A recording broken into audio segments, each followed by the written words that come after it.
are finished. Yeah, no, we're gonna go bye-bye. You ready? No, we're leaving.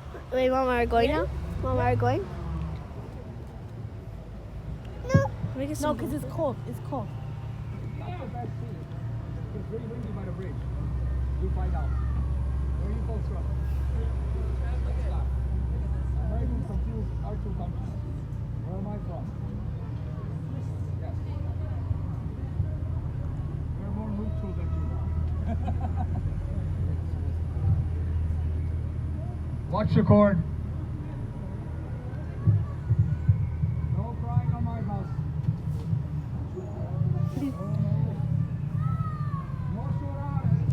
Continuing. Men's and women's traditional fashion gift silkwares. All right. No crying on my bus. Sometimes it works. For those who just came aboard, welcome. My name is Peter. I'm your tour guide, and Levin is the driver. That's funny. Couple rows before you take off. No one standing up and walking around when buses in motion. I'll put it this way: Germany has 85 million people, California 40. There's more lawyers in California than Germany. And there is no smoking on this bus. That includes tobacco. If you want to vape, you can always take the marijuana bus tour, but this is not the Cheech and Chong tour, just so you know. So, Batman does not cry. Batman no shora. So, across the street is the statue of St. Francis of Assisi. San Francisco is named after St. Francis of Assisi, and they bless the animals once a year, just like in Italy at the St. Francis of Assisi church here. San Talking about a Francisco great Italian American, too. Beniamino Buffano, in 1924.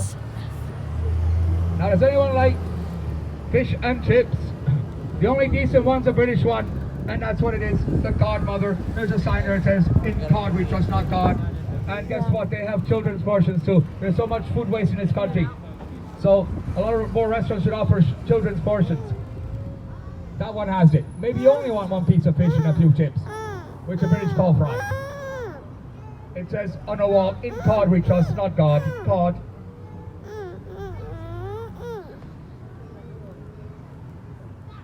Now I lost a lot of weight and I donated my jeans to this spy shop across the street. They haven't cleaned them to the left. They haven't cleaned them in 25 years. What? Looks like someone put in them. A spy Clean shop. those jeans. Bye. Spy shop. Oh You my. can see their Paul Bunyan Oh, what can you jeans. do there? Now coming up is the cannery. Oh my That's god. the Belmonte Fruit Company.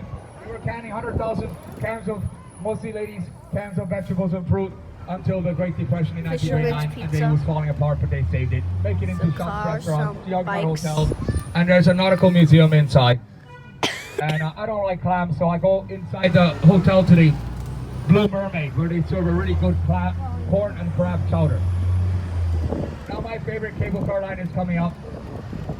The steepest one, that's the one you should take, because that's why they invented your cable car. One person waits in line, another person goes across the street to get an Irish coffee to go. Does anyone know what an Irish coffee is?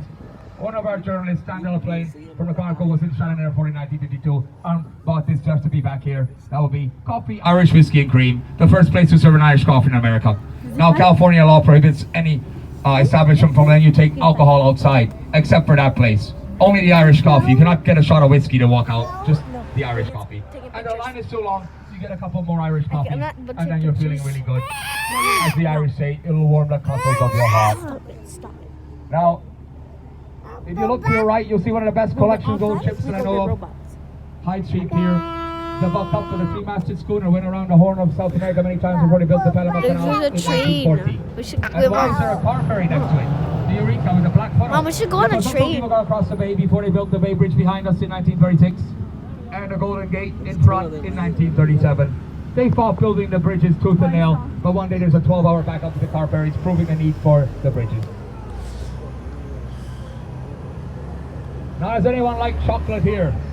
You kids, you don't like chocolate, do you?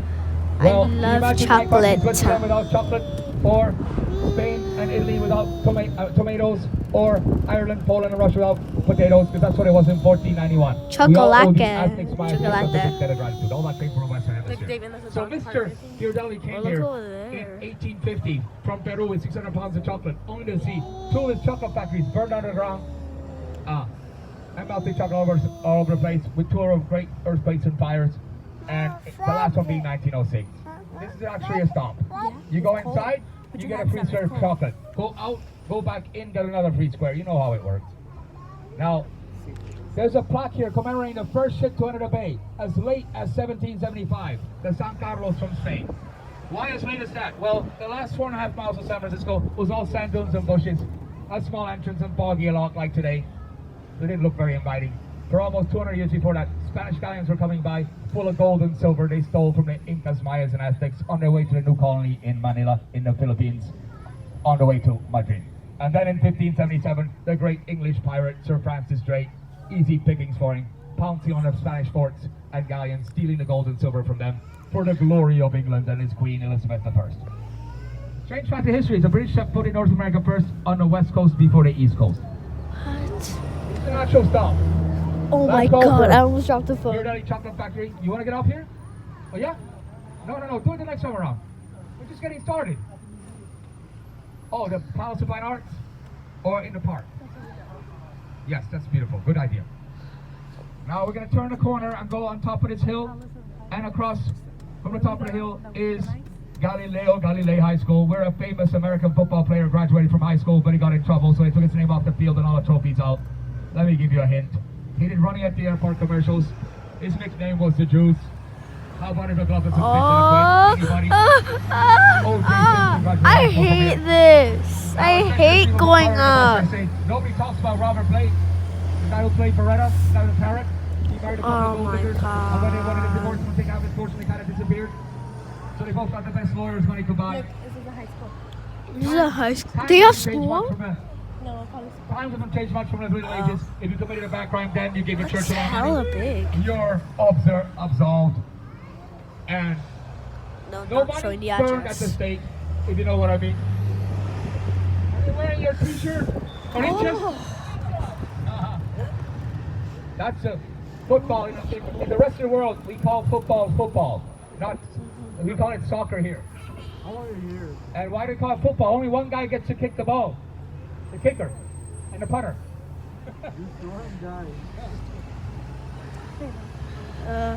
So this is the widest boulevard in San Francisco, called Van Ness Boulevard, with great historical significance.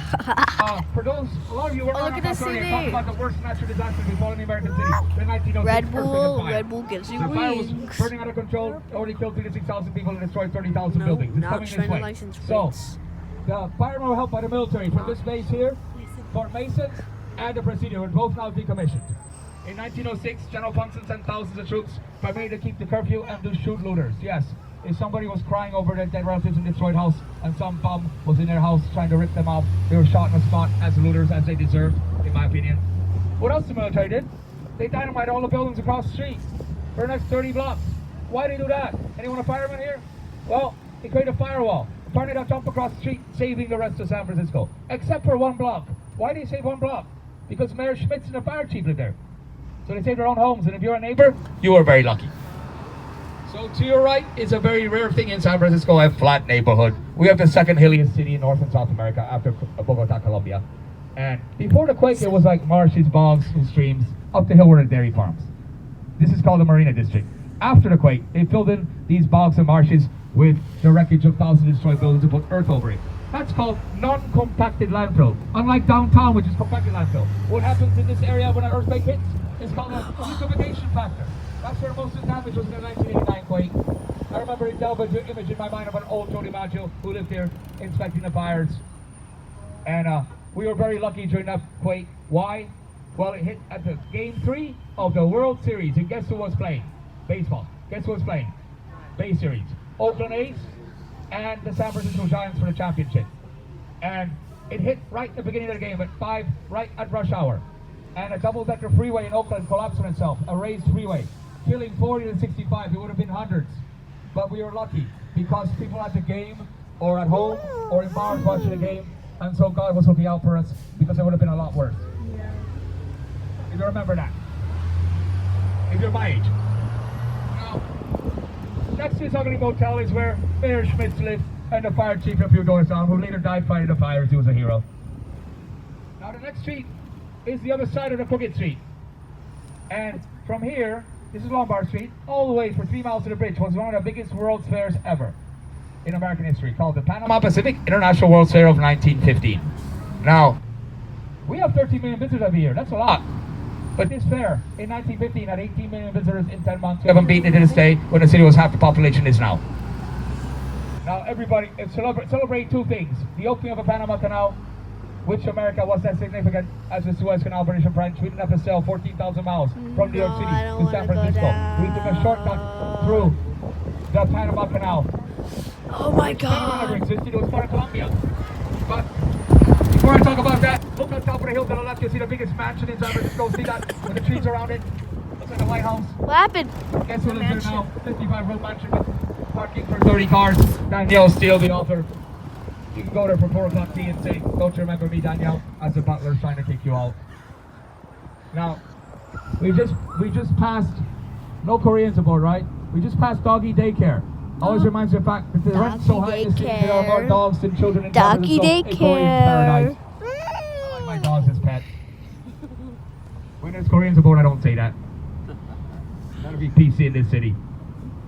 So, Panama never existed, it was part of Colombia. But the Colombians told President Teddy Roosevelt, we don't want your stinking canal, Yankee.